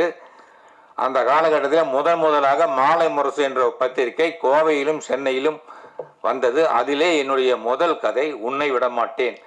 அன்னிலிருந்து உங்களை எல்லாம் விடவே இல்லை நான். அதுதான் உண்மை. அன்றைக்கு நான் எனக்கு எந்த வகையான ஒரு பூரிப்பு எனக்கு ஏற்பட்டதோ அதே பூரிப்பு இன்றைக்கு 25/11/25 தேதியை பாருங்கள், வருடம் அதே தேதியும் அதுவே. அந்த தினத்தன்று இன்றைக்கு என்னுடைய முதல் வெப் சீரிஸ் G5 வருகிறது என்றால் இதைவிட ஒரு பாக்கியம் எனக்கு வாழ்க்கையில இனி கிடைக்காது. மிகப்பெரிய ஒரு தருணம். இதற்கு முதல் காரணம் G5 என்ற ஒரு அற்புதமான ஒரு நிறுவனம். ஒரு 5 வருடத்துக்கு முன்பாகவே ஒரு ப்ராஜெக்ட் போய் அது சில காரணங்களால் அது தவிர்த்து போனது. அதுவும் நல்லதற்கே. ஏனென்றால் இன்றைக்கு ஒரு அருமையான ஒரு வெப் சீரிஸை நமக்கு G5 கொடுத்திருக்கிறது. அதற்கு காரணம் கௌசிக் அவர்கள். கௌசிக் அவர்கள் நான் ராமானுஜராகவே பார்க்கிறேன். ஏனென்றால் அவர் கலைஞர் டிவியில் ராமானுஜராக நடித்தார். அதெல்லாம் ஒரு கொடுப்பினை. எல்லோருமே அந்த பார்த்து நடிக்க முடியாது. ஒரு டிவைன் பவர் இருந்தால் மட்டுமே அந்த ஒரு வாய்ப்பு வரும். அந்த வாய்ப்பு அவருக்கு மேன்மேலும் பல ஆசைகளை வழங்கும், பல வெற்றிகளை குவிக்கும். தெய்வம் மறைமுகமாகத்தான் ஒருத்தருக்கு ஆசைகளை தரும். அது அவர் கொடுத்திருக்கிறது. அடுத்து ராகவன் அவர்கள் இந்த G5 ஒரு நல்ல பதவியில் இருக்கிறார். அவரும் கூட இருந்து இன்றைக்கு இருக்கக்கூடிய இளைய தலைமுறை எல்லோரையும் ஒன்று சேர்த்து 16 பெற்று வாழ்க என்று சொல்வார்கள். இன்றைக்கு 16 பேர் இங்கே இருக்கிறோம். 16 பேரும் இன்று இணைந்து இன்றைக்கு ஒரு மிகப்பெரிய வெற்றிகரமான ஒரு வெப்சீரிஸ் கொடுத்திருக்கிறார்கள். நான் சற்று முன்பு பார்த்தேன், நம்முடைய கௌசிக் லட்சுமி நாராயணனுடைய ஃபேஸ்புக்கை தட்டி பார்த்தேன். அதில் அவர் போட்டு இருக்கக்கூடிய அந்த ட்ரைலருக்கு இந்த ஒரு வாரத்தில் மட்டும் 1.5 கோடி வியூஸ் பார்த்திருக்கிறார்கள். இது எவ்வளவு பெரிய விஷயம். உடனே என்னுடைய நண்பர் லேனா தமிழ்வான் அவர்கள் எனக்கு சற்று முன்பு போன் செய்தார். ராஜேஷ்குமார், எனக்கு ரொம்ப பெருமையா இருக்கு. அதாவது ஏவிஎம் மாதிரி ஒரு நிறுவனம் G5. உண்மையிலே சொல்கிறேன், ஏவிஎம் நிறுவனத்திலும் எனக்கு ஒரு அழைப்பு வந்தது. அங்கே போய் நானும் இந்த மாதிரி ஒரு வெப்சீரிஸ் பற்றி பேசினேன். அவர்கள் மிக நியாயமாக நடந்து கொண்டார்கள். பேசின தொகையை கொடுத்தார்கள். எந்த விதமான ஏமாற்றமும் எனக்கு கிடையாது. சந்தோஷப்பட்டேன். அதே மாதிரி தான் கௌசிக் சிங்காரவேலன். சிங்காரவேலன் வந்து அந்த பெயரே ஒரு சிங்காரமாக இருக்கிறது. அந்த சிங்காரவேலன் அவர்கள், கௌசிக் அவர்கள் 2 பேரும் இணைந்து எனக்கு மிகப்பெரிய ஒரு நம்பிக்கை கொடுத்து, சார் நாங்கள் இருக்கோம் சார், நாங்கள் பண்ணுறோம் சார். அந்த வார்த்தைகளிலே ஒரு பொய் கிடையாது. பொதுவாக சொல்லுவார்கள், திரைத்துறை சம்பந்தப்பட்டவர்கள் எல்லாம் நிறைய பொய் பேசுவார்கள், ஏமாற்றுவார்கள், பணம் தரமாட்டார்கள் என்றெல்லாம் சொல்லுவார்கள். ஆனால் அதெல்லாம் கிடையாது. ஒரு நியாயமான நாணயமான ஒரு நிறுவனமாக இருந்து அவர்கள் பணியாற்றினால் தான் இன்றைக்கு ஒரு வெற்றிகரமான ஒரு ரேகையை நாம் பார்க்க முடிந்தது. இந்த கதையிலே இது வந்து முழுக்க என்னுடைய கதை கிடையாது. இதில் வரக்கூடிய ஒரு கண்டென்ட் கோர், ஒரு அடிப்படை கருவை மட்டும் அவர்கள் எடுத்துக்கொண்டு செய்தார்கள். ஒரு ட்ரையல் பார்க்குற, அதாவது மெடிக்கல் ட்ரையல். ஆனால் அதையும் நான் எழுதிவிட்டேன். அது சொன்னேன், நம்முடைய டைரக்டரோடு சொன்னேன், தினன் நான் இந்த கதையை முதலில் எழுதிவிட்டேன். நீங்கள் வந்து என்னுடைய அடிப்படை கருவை வைத்து எழுதினீர்கள். ஆனால் இந்த மெடிக்கல் ட்ரையல் வைத்து நான் எழுதினேன். ஒரு கதையை வந்து சற்று 2 வருடங்களுக்கு முன்னால் நான் எழுதினேன். அது எப்படி எழுதினேன் என்றால், சென்னையிலும் சரி கோவையிலும் சரி காலையிலே நான் வாக்கிங் போகும்பொழுது பார்ப்பேன், கோயில் வாசல்களிலும் சரி மற்ற பிளாட்பாரங்களிலும் சரி இருக்கக்கூடிய முதியவர்களுக்கும் பிச்சைக்காரர்களுக்கும் அவர்கள் காலை உணவு கொடுப்பார்கள். ஒரு பொட்டலையிலே கொண்டு வந்து, ஸ்கூட்டரிலே கொண்டு வந்து எல்லோரும் கொடுத்து கொண்டு போவார்கள். இது ஒரு சமூக பணி, உண்மையான அறப்பணி தான் அது. அது பசியை போக்கும் ஒரு நல்ல பணி. ஆனால் எனக்கு தான் கிரைம் புத்தி ஆயிற்றே. நான் யோசித்தேன், இவர்கள் ஏன் இவ்வளவு கஷ்டப்பட்டு ஏன் கொண்டு வந்து கொடுக்கிறார்கள்? இதற்கு பின்னால் ஏதாவது ஒரு சதி இருக்குமோ அப்படின்னு எனக்கு ஒரு சந்தேகம். அந்த சந்தேகத்தின் அடிப்படையில் தான் ஒரு கதை உருவாயிற்று. அதை நான் எழுதினேன். அந்த கதை என்னவென்றால், இவர்கள் கொண்டு வந்து கொடுக்கிறார்களே, இவர்கள்லாம் உண்மையான சமூக நல பணியாளர்கள் கிடையாது. இந்த பிச்சைக்காரர்களுக்கும் ஆதரவற்ற முதியவர்களுக்கும் கொடுப்பது மெடிக்கல் ட்ரையல் பார்க்கறதுக்காக, உணவிலே ஏதாவது ஒரு மருந்தை கலந்து கொடுத்து அவர்களுக்கு பிபி ஏறுகிறதா, சுகர் ஏறுகிறதா, கொலஸ்ட்ரால் ஏறுகிறதா, இல்லை ஹார்ட் பீட்டிங், அந்த இர்ரெகுலர் பீட்ஸ் என்பார்கள், அது ஏற்படுகிறதா, இல்லை வேறு நோய்கள் வருகிறதா என்பதை சோதனை செய்து பார்ப்பதற்காக தினமும் அவர்களுக்கு அந்த உணவை கொடுத்து கொண்டே போவது போலவும் தினமும் அவர்களை சோதித்து கொண்டே இருப்பார்கள். யார் யார் என்னென்ன பிரச்சனை அனுபவிக்கிறார் அதையெல்லாம் நோட் செய்து, யாருக்கு மூக்கில் ரத்தம் வருகிறது, யாருக்கு கை கால்கள் சரியாக இயங்கவில்லை, யார் தூங்கி கொண்டே இருக்கிறார்கள், யார் சுறுசுறுப்பாக இருக்க, இதையெல்லாம் நோட் செய்து இந்த மருந்தை கொடுத்தால் இந்த விளைவு ஏற்படுகிறது என்பதை உலகத்தில் இருக்கக்கூடிய சர்வதேச பார்மசூட்டிக்கல் கம்பெனியுடைய சேர்மனுக்கு போகிறது, ஒரு ரிப்போர்ட் போகிறது. இதுதான் கதை. ஏனென்றால் ஆதரவற்ற முதியவர்கள் கேட்பதற்கு நாதி இல்லை. ஒருவன் பிளாட்பாரத்திலே ஒருத்தன் மூக்கிலே ரத்தம் சுந்தி கிடைக்கிறான், அவனை பற்றி கவலைப்பட யாரும் இல்லை. அப்படிப்பட்டவர்களை குறிவைத்து தான் அந்த ஒரு சர்வதேச மாபியா வந்து இறங்கிடுவான் ஒரு கதையை முடித்தேன். அதே கதை தான் நம்முடைய தீனன் அவர்கள் ஒரு 5 பேரை வைத்துக்கொண்டு அழகாக முடித்திருக்கிறார். ஏனென்றால் 1500 நாள் எழுதியிருக்கிறேன். அது ஏதாவது ஒன்று வந்து கிராஸ் ஆகிதான் தீரும். எல்லாமே வந்து அவர்களுக்கு தனி, இவர்களுக்கு தனி கிடையாது. எல்லாமே நான் எழுதி முடித்து விட்டேன். இனி எழுதுவதற்கு எந்த ஒரு களப்பணியும் கிடையாது. இப்பொழுது புதிதாக ஒரு கதை ஆரம்பித்திருக்கிறேன். குமுதத்தில் ஒரு தொடர்கதை, வேகமாய் வா விவேக். அது எந்த கதை என்றால், இப்பொழுது நடந்ததே அகமதாபாத் அந்த ஒரு ஒரு பிளைட் 2 நிமிடத்தில் போய் விழுந்து நொறுங்குகிறது. இது ஒரு செய்தி, இது வந்து ஒரு விபத்து என்று சொல்லி முடித்து விட்டார்கள். எல்லோரும் மறந்தும் விட்டார்கள். காம்பன்சேஷன் கிடைத்து அவர்கள் வாழ்க்கையில் செட்டில் ஆகிவிட்டார்கள்.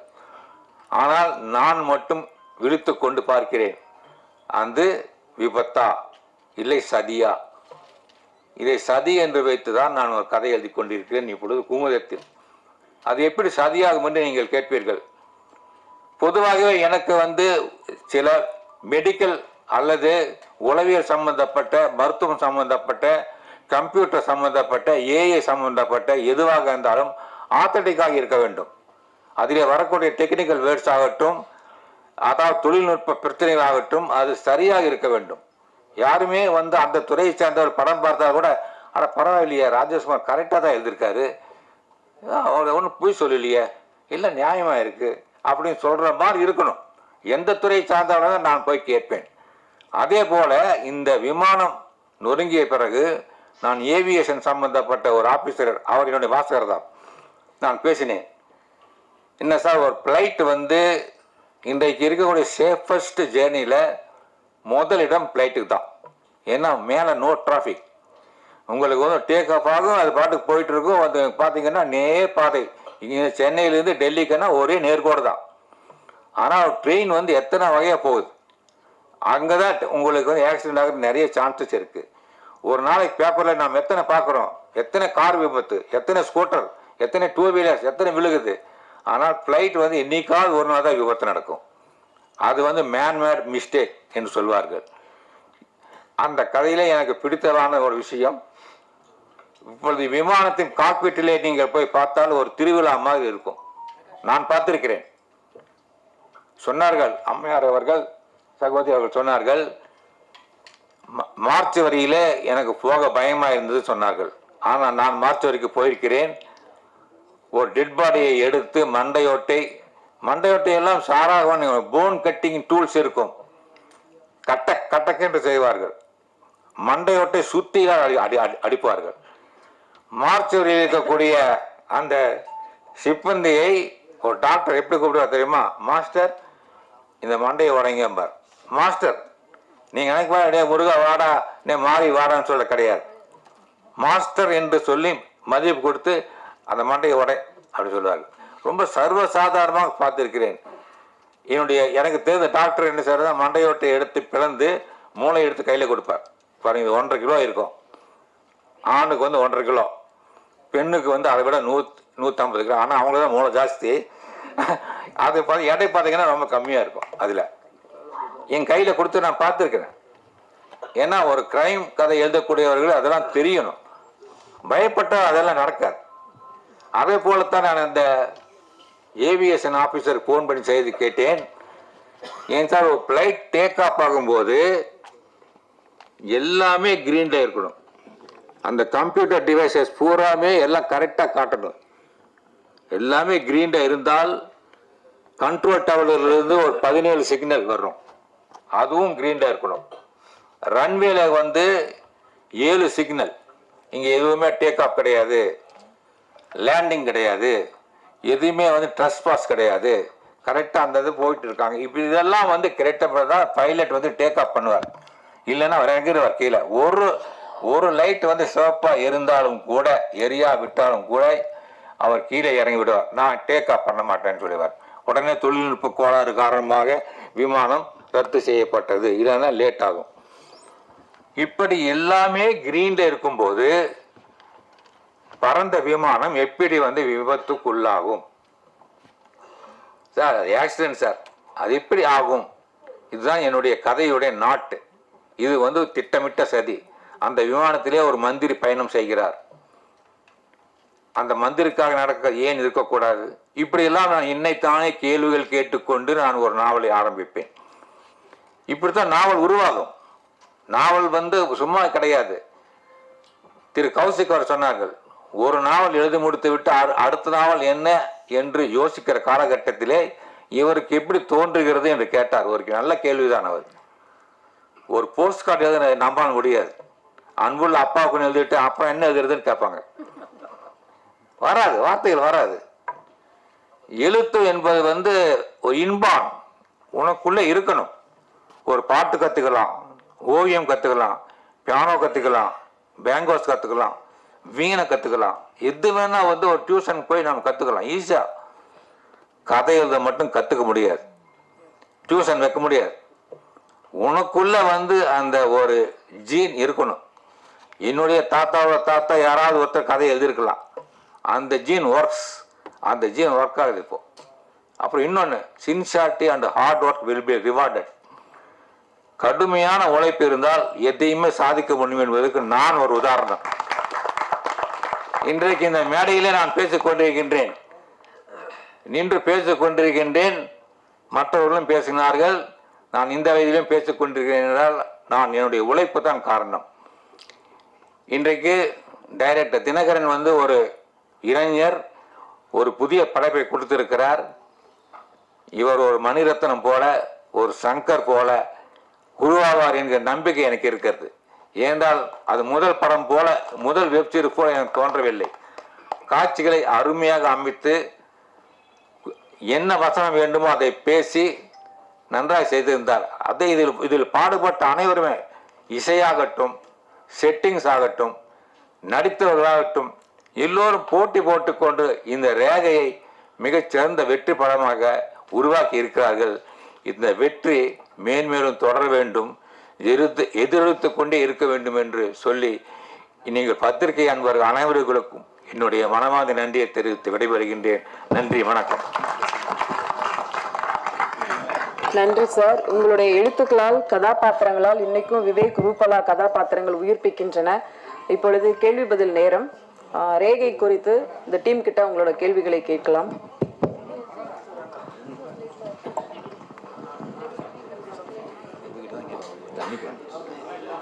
தண்ணி இருக்கா?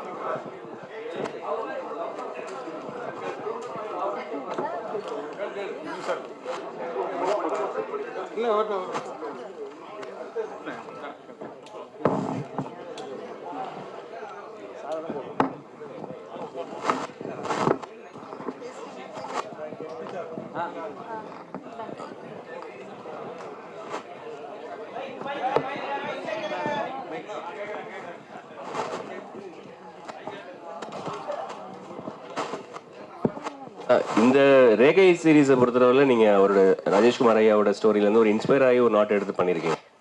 எக்ஸ்க்ளூசிவாக அவருடைய ஒரு ஃபுல் ஃப்ளெஜ்டு கிரைம் நாவலை எடுத்து பண்ணுற ஒரு ஐடியா ஏதாவது இருக்கா? ஏற்கனவே அவர்கிட்ட டிஸ்கஸ் பண்ணியாச்சு. 8 எபிசோட்ஸ் போடுறது அதுக்கெல்லாம். ஆமாம் ஆமாம், கிட்டத்தட்ட 80 எடுக்கலாம். ஒரு 4-5 கதைகள் வந்து அவர்கிட்ட டிஸ்கஸ் பண்ணியிருக்கோம். ஆல்மோஸ்ட் 2 வருஷத்துக்கு முன்னாடி இன்னொரு கதை, ஒரு நாவல் அவர்கிட்ட ஏற்கனவே நான் பேசி வச்சுருக்கேன். இது நடுவில் வந்து இது வந்தது. இது இல்லாமல் இன்னொரு கேரக்டர் வச்சு இது வச்சு நம்ம ஏற்கனவே சார்கிட்ட பேசி ஃப்யூச்சரில் பண்ணணும் சார், நெக்ஸ்ட் இயர்லாம் பண்ணணும் அப்படின்னு ஏற்கனவே பேசி வச்சுருக்கோம். அந்த பிளான் இருக்குது சார். ராஜி சார், உங்கள்கிட்ட சொல்லுங்க. நாங்கள் காலேஜில் படிக்கும்போது சார், உண்மையாகவே என்னோடய ஃப்ரெண்ட்ஸ் எல்லாரும் உங்களுடைய பாக்கெட் நாவல் வாங்கி படிச்சுட்டு இருப்போம், போட்டி போட்டு படிச்சுட்டு இருப்போம். அந்த நேரத்தில் வந்து நம்மளுடைய பத்திரிகைகள் வந்து ஒரு டிபேட்டே நடந்திருக்கு. உங்களுடைய கேரக்டர்ஸை வந்து சினிமாவாக எடுக்கிறதா இருந்தால் அதுக்கு யார் சூட்டாக இருப்பாங்க, கமல்ஹாசன் சூட்டாக இருப்பாரா, ரஜினிகாந்த் சூட்டாக இருப்பாரா அப்படின்ற ஒரு டிபேட்டே வந்து அந்த காலத்தில் நடந்துட்டு இருந்தது. எனக்கு நல்லா ஞாபகம் இருக்குது. அப்படி இருக்கும்போது இப்போ உங்களுடைய எக்ஸ்க்ளூசிவாக உங்கள் நாவல் படமாக்கப்பட்டால் அதில் அந்த விவேக் அப்படின்ற கதாபாத்திரத்துக்கு உங்களுக்கு இந்த நடிகர் நடித்தா பொருத்தமாக இருக்கும் அப்படின்னு நீங்கள் யாரை நினைக்கிறீங்க? அதாவது என்னுடைய கதையை படித்தவங்களெல்லாம் சொல்லுவாங்க, இது விஜய் நடித்தா நல்லா இருக்கும், விவேகா, அஜித், இல்லைன்னா விஜயகாந்த், அப்படியெல்லாம் வந்து பல பேர் சொல்லுவாங்க. முதல்ல கமலஹாசன் சொல்லுவாங்க, அவர் ரஜினிகாந்த் சொல்லுவாங்க. ஆனால் என்னுடைய விவேக் வந்து இவங்களுக்கெல்லாம் அப்பாற்பட்டவன். ஏன்னா ஒவ்வொரு வாசகரும் படிக்கும்போது விவேக்கை வந்து ஒவ்வொரு விதமாக வந்து அவங்க இப்படி தான் இருப்பார் விவேக்குன்னு சொல்லி மன அளவில் வந்து அவரை வந்து உருவாக்கியிருப்பாங்க. அந்த பிம்பத்தை வந்து நான் வந்து ஒரு நடிகர் மேலே கொண்டு போய் செலுத்தி அதை வந்து இவர் தான் நடிக்கணும்னு நான் சொல்ல மாட்டேன். இதுக்கு ஒரு அருமையான புதுமுகம் இருந்தால் போதும். இப்போ பாலா மாதிரி விவேக் வந்தால் நல்லா இருக்கும், புதுசாக இருக்கணும். அவர் தான் விவேக், வேற யாரும் கிடையாது. அது ரஜினியோ இல்லை கமலோ விஜய் அது கிடையாது. ஏன்னா அந்த வாசகன் வந்து அவரை விஜயா தான் பார்ப்பான், அஜித்தா தான் பார்ப்பான். ஆனால் வந்து என்னுடைய விவேகா பார்க்குறோம்னா ஒரு புது முகம்தான் வேணும். அப்படி ஒரு முகத்தை நான் தேடி வைப்பேன். சார், ராஜேஷ்குமார் சார், கமலஹாசனுக்கும் ரஜினிக்கும் கதை வச்சிருக்கீங்களா? கதை தேடிக்கிட்டு இருக்காங்க. உங்கள்கிட்ட அந்த கதை ஏதாச்சும் இருந்தா போய் சொல்லுவீங்களா? சார் வந்து எங்கிட்ட கதை இல்லைன்னு நான் சொல்ல மாட்டேன். ஏன்னா ஒரு சமுத்திரத்தில் போய் ஒரு பக்கெட் தண்ணியை கொண்டு வந்தால் சமுத்திரம் வற்றி விடுமா? வற்றாது. எங்கிட்ட எல்லா தளத்திலையும் கதை இருக்கு. அதாவது என்ன சொல்லுவாங்க, அவர் கமர்ஷியல் ரைட்டர், வெகுஜன எழுத்தாளர் அப்படின்னு சொல்லுவாங்க. அண்மையில் வந்து பார்த்தீங்கன்னா நம்ம ரிப்போர்ட்டர் பாலு அவர்கள் வந்து ஒரு பேட்டியில் வந்து அவர் சொன்னார், அவர் இருக்காரா தெரியல, இங்கே இருக்காரா, போயிட்டாரா? சரி. பாலு வந்து ஒரு பேட்டியில் சொன்னார், கதைகளுக்காக நீ ஏன் வந்து எங்கெங்கேயோ போய் தேடுறீங்க, அது பிடிக்கல இது பிடிக்கல, ஒருத்தர் சொன்னார் பிடிக்கல அவர் போயிட்டாருன்னு சொல்லி. நம்ம ராஜேஷ்குமார் இருக்கார், அவர்கிட்ட போய் கேளுங்க கதையை. அவர் நிறைய வச்சிருக்கார் கதையை. ஒன்று சொன்னால் 10 சொல்லுவார், அது பிடிக்கலையா இன்னொரு 10 சொல்லுவார். அப்படி இல்லாமல் நீங்கள் ஏன் பிரபலங்களையே போய் தேடி தேடி தேடி பார்க்குறீங்க? எழுத்தாளர்களோட பயணம் பண்ணுங்க. சினிமா என்பது ஒரு வட்டம், அதுக்குள்ளேயே போவாங்க. நீங்கள் பார்த்தீங்கன்னா சினிமா பீப்புளோட இது என்னென்னா, எனக்கு சினிமா என்னுடைய எழுத்து ரெண்டுமே வந்து என்னுடைய இரு கண்கள் மாதிரி தான். நான் குறை சொல்லமாக சொல்லலை. சினிமாவுக்கு என்னென்னா 2 எழுத்து படம் வெற்றி பெற்றால் எல்லா டைட்டிலும் 2 எழுத்துலேயே வரும். ஒரு பேய் படம் வெற்றி பெற்றால் பேய் படங்களாக எழுப்பாங்க. அப்புறமா டார்க் காமெடின்னு சொல்லிட்டு ஒரு படம் வரும், அந்த டார்க் காமெடி வச்சே போவாங்க. யோகி பாபு வேணுமுன்னா யோகி பாபு பின்னாடியே போவாங்க. இப்படியே தான் நம்மளோட சினிமா துறை இருக்கு. அவர் இல்லைன்னா படம் ஓடாதுன்னு சொல்லி. ஆனால் ஆடியன்ஸ் வந்து நல்ல கதைகளாக இயங்கி கொண்டிருக்கார்கள். ஒரு புதிய தளம், அட அசத்துக்காண்டா அப்படின்னு சொல்லக்கூடிய வாசகர்கள் இருக்காங்க. இன்னும் நான் பார்த்துருக்கேன். என்னுடைய குற்றம் 23 படம் வந்தப்போ செயற்கை கருத்தரிப்பு நிலையங்களில் வந்து நடக்கக்கூடிய மோசடிகளை பற்றி நான் கதை எழுதியிருந்தேன். அதை டைரக்டர் அறிவழகன் வந்து படிச்சுட்டு என்கிட்ட வந்து சார் இதை படம் பண்ணானாரு. அந்த கதையை பண்ணிட்டு நேரடியாக ஒரு பிரபலமான ஒரு நடிகரை போய் கதை சொல்லியிருக்காரு. சார் இது வந்து ஒரு சென்சிட்டிவ் மேட்ரு சார், இது நான் பண்ண விரும்பலை, பண்ண பெண்களோட வெறுப்பு கிடைக்கும், அதனால் நான் இந்த செயற்கை கருத்தரிப்பு படத்தில் நடிக்க விரும்பலைன்னு சொல்லிட்டார். அதுக்கப்புறம் தான் அருண் விஜய் போய் பார்த்து சொன்னப்போ அந்த படத்தில் நடித்தார். அது படம் மிகப்பெரிய வெற்றி பெற்றது. ஏன்னா கதையோட தளம் வந்து முற்றிலும் வேறுபட்டது. செயற்கை கருத்தரிப்பு நிலையங்கள் இப்போ தான் இருக்குது. நம்ம தாத்தா பாட்டி காலத்துல எல்லாம் கிடையாது, எங்கேயுமே கிடையாது. முதியோர் இல்லங்களும் கிடையாது, செயற்கை கருத்தரிப்பு நிலையங்களும் கிடையாது. ஆனால் இன்னைக்கு 2 தான் இருக்கு. அதனால் இங்கே நடக்கக்கூடிய மோசடிகளை வச்சு எழுதின கதை வந்து பெருமையை வெற்றி பெற்றது. அதற்கு காரணம் தளம் புதிது, கதை புதிது, அதை பார்க்கக்கூடிய வாசகர்களுக்கும் நேயர்களுக்கும் அந்த கதை பிடிக்கிறது. ஆனால் நம்ம சினிமா பீப்புள் வந்து ஒரு வட்டம் போட்டுக்கிட்டு ஒரு குத்துப்பாட்டு, ஒரு டான்ஸு, அப்புறம் வந்து வன்முறை காட்சிகள் வந்து அதீதமாக காட்டுறது, இது வந்து தான் ஆடியன்ஸுக்கு பிடிக்கும்னு ஒரு தப்பு கணக்கு போட்டிருக்காங்க. ஆகையால் என்னிடம் எல்லா கதைகளும் இருக்கிறது. அது இளம் இயக்குநராகட்டும் பிரபலமானிக்கிறவன் தாராளமாக வரலாம். இப்பொழுது கூட சென்ற வாரம் திரு சந்தானம் அவர்கள் கோவைக்கு வந்தார்கள். என்னோடு 2 நாட்கள் தங்கி கதை விவாதம் நடத்தி, சார் எனக்கு 6 கேள்வி மட்டும் இன்னைக்கு பதில் சொன்னால் போதும் சொல்லி 6 கேள்விகள் கொடுத்துட்டு போயிருக்காரு. அதுக்கு நான் எழுதி கொடுத்துட்டேன் அவருக்கு.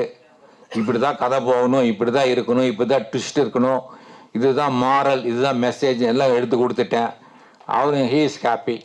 சார் நல்லா இருக்கு சார், இதெல்லாம் நல்லா இருக்குன்னு சொல்லியிருக்காரு. இது மாதிரி எங்கிட்ட கேட்டால் நான் கொடுக்க ரெடியாக இருக்கேன், அது யாராக இருந்தாலும் சரி.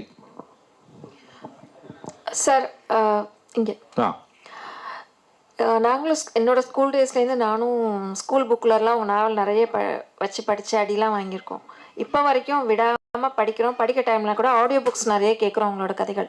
இப்போ இவர் கேட்ட கொஷனுக்கு தான் இது கண்டினியூஷன் தான். இது இவ்வளோ வருஷத்தில் நீங்கள் இவ்வளோ கதைகள், இவ்வளோ வித்தியாசமான க்ரைம் த்ரில்லர்ஸ் எழுதிருக்கீங்களே, யாருமே வந்து உங்களை கேட்கவே இல்லையா? உங்கள் கதையை கொடுங்க, நாங்கள் படம் எடுக்கணும், யாருமே கேட்கலையா? இல்லை, நிறைய பேர் வர்றாங்க, நிறைய பேர் வந்து என்கிட்ட கதை கேட்குறாங்க. ஆனால் நான் வந்து அவங்க கூட உட்காந்து கதை பேசுறதுக்கு முன்னாடி என்னுடைய கண்டிஷன் சொல்லுவேன் நான். அதாவது ப்ரொடியூசர் யார், அவரை பேச சொல்லுங்க என்கிட்ட, நான் அவர்கிட்ட பேசணும். அதுக்கப்புறம் தான் நான் உங்கள் கூட உட்காந்து பேசுவேன். ஆனால் உங்கள் கூட பேசுனா அது படமாகுமா எனக்கு தெரியாது. ஏன்னா எனக்கு ஆல்ரெடி ஏகப்பட்ட கமிட்மெண்ட்ஸ் இருக்கு. முதல்ல வந்து நான் பத்திரிகை கதை எழுதிட்டு இருந்தேன். இப்போ அப்படி கிடையாது. ஓடிடி தளங்களுக்கு கதை எழுதிட்டு இருக்கேன். பீன்ச் ஆப், நோஷன் ஃப்ரெஷ், அதுக்காக ரெப்கோ அப்படின்னு சொல்லி நிறைய வந்து அந்த வெப் தளங்களுக்கு, ரேடியோ ரூம்ஸ், இது மாதிரி வந்து நிறைய அவங்க வந்து புதுசாக எங்கிட்ட கதை கேட்குறாங்க. நான் அவங்களுக்கு வந்து கதை எழுதுக்கு நேரம் எனக்கு பத்த மாட்டேங்குது. சிறுகதைகள், நாவல்கள் எல்லாமே பண்ணிட்டு இருக்கேன் நான். இப்போ இவங்க என்ன பண்ணுறாங்கன்னா, சென்னையிலேருந்து புறப்பட்டு வர்றாங்க, வந்து எங்கிட்ட கதை கேட்குறாங்க. நான் சொன்னேன் ப்ரொடியூசர் என்ன இல்லை, இனிமேல் தான் தேடணுங்கிறாங்க ஃபர்ஸ்ட்டு. அப்போ நான் சொன்னேன் அப்படி வந்தால் கதை சொல்ல மாட்டேன். ஏன்னா அதுக்காக வந்து நான் உட்காந்து உங்கள் கதை சொல்ல என்ன பிரயோஜனம்? படம் எடுக்கிறதா இருந்தால் பேசுவோம், இல்லைன்னா வேண்டான்னு சொன்ன கூட அதுலேயே போயிடுவாங்க. சிலர் என்ன பண்ணுவாங்கன்னா, அந்த ப்ரொடியூசர்ஸ் வந்து அவங்க பிஏ மூலிமா பேச சொல்லுவாங்க. பேசிட்டு சென்னைக்கு வரணும், நீங்கள் வந்து 15 days அங்கே கூட லாட்ஜில் தங்கணும், காலையில் 10 மணிலேருந்து நைட் 10 மணி வரைக்கும் டிஸ்கஷன் போகும் அப்படின்னா நான் அதுக்கு ஒத்துக்க மாட்டேன். ஏன்னா அந்த வயதை நான் கடந்துருச்சேன். அந்த வயதை கடந்து என்னால் வந்து வீட்டில் தான் பண்ண முடியும், இல்லைன்னா என் வீட்டுக்கு பக்கத்தில் இருக்கிற லாட்ஜில் தான் வந்து நீங்கள் ரூம் எடுக்கணும், அப்போ தான் என்னால் முடியும். நான் சென்னைக்கு வந்து நான் எல்லாம் இருக்க மாட்டேன் அப்படின்னு சொல்லி அவங்கள்ட்ட பொலைட்டாக தான் சொல்லுவேன். ஏன்னா அந்த வயதெல்லாம் கடந்து வந்தாச்சு நான். இப்போ என்னுடைய வயதுக்கு நான் ட்ராவல் பண்ணி வந்து லாட்ஜில் தங்கி அப்படி வந்து நமக்கு ஒரு புகழோ பணமோ தேவையில்லை. அந்த புகழுக்கும் பணத்துக்கும் பின்னாடி போக வேண்டிய அவசியம் இல்லை. மன நிறைவோடு நான் இருக்கிறேன். அப்போ வந்து என்னுடைய விருப்பத்திற்கு யார் இணங்கி வருகிறார்களோ அவரோட நான் பண்ண தயாராக இருக்கேன். Okay, thank you sir. அப்புறம் உங்களோட நீங்கள் சயின்ஸ் பற்றி நிறைய கதைகள் எழுதுறீங்க, நிறைய விஷயங்கள் தேடி தேடி அதுக்காக படிக்கிறீங்களா, இல்லை அந்த குறிப்பிட்ட விஷயத்த மட்டும் அந்த துறை சார்ந்த எக்ஸ்பர்டைஸ் கிட்ட கேட்டு அதை வச்சு எழுதுவீங்களா, இல்லை அதை பற்றி நீங்கள் படிப்பீங்களா? இல்லை, நான் basically I was working as a teacher. I have finished my BSc BEd. நான் 5 வருஷமாக வந்து ஸ்கூலில் வந்து சயின்ஸ் டீச்சராக இருந்திருக்கேன். அதனால் எனக்கு வந்து பாட்டனி, ஜுவாலஜி, கெமிஸ்ட்ரி, பிசிக்ஸு படிச்சிருக்கேன். பிஎட்டை வந்து சோசியாலஜி, சைக்காலஜி, சில்ட்ரன் சைக்காலஜி எல்லாம் படிச்சிருக்கேன். அப்புறம் இந்த ஃபார்மசூட்டிக்கல் சயின்ஸ் பற்றி என்னுடைய பார்த்தீங்கன்னா டாக்டர்ஸ் கிட்ட கேட்டிருக்கேன். அப்போ நிறைய டாக்டர்கள் வந்து என்னுடைய ஃபேன்ஸாக இருக்காங்க, அவங்ககிட்ட பேசியிருக்கேன்.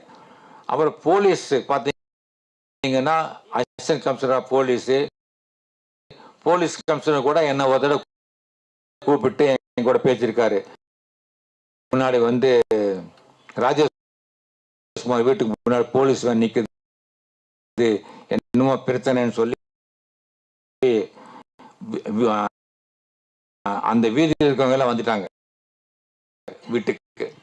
அதுக்கப்புறம் அந்த போலீஸ் ஜீப்ல இருந்து அசிஸ்டன்ட் கமிஷனர் போலீஸ் இறங்கி, சார் உங்களை வந்து போலீஸ் கமிஷனர் பார்த்தோம், நானும் என்னுடைய அண்ணனும் வந்து உங்க புக்கை படிப்போம், சின்ன வயசுல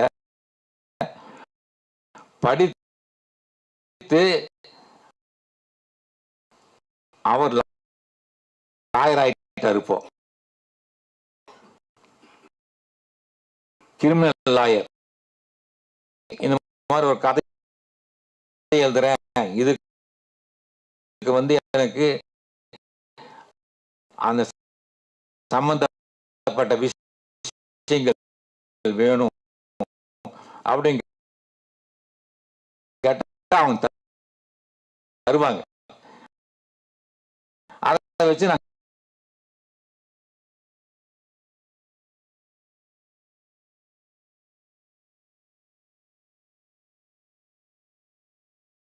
வந்து ஒரு டாக்டர் கேட்பேன்,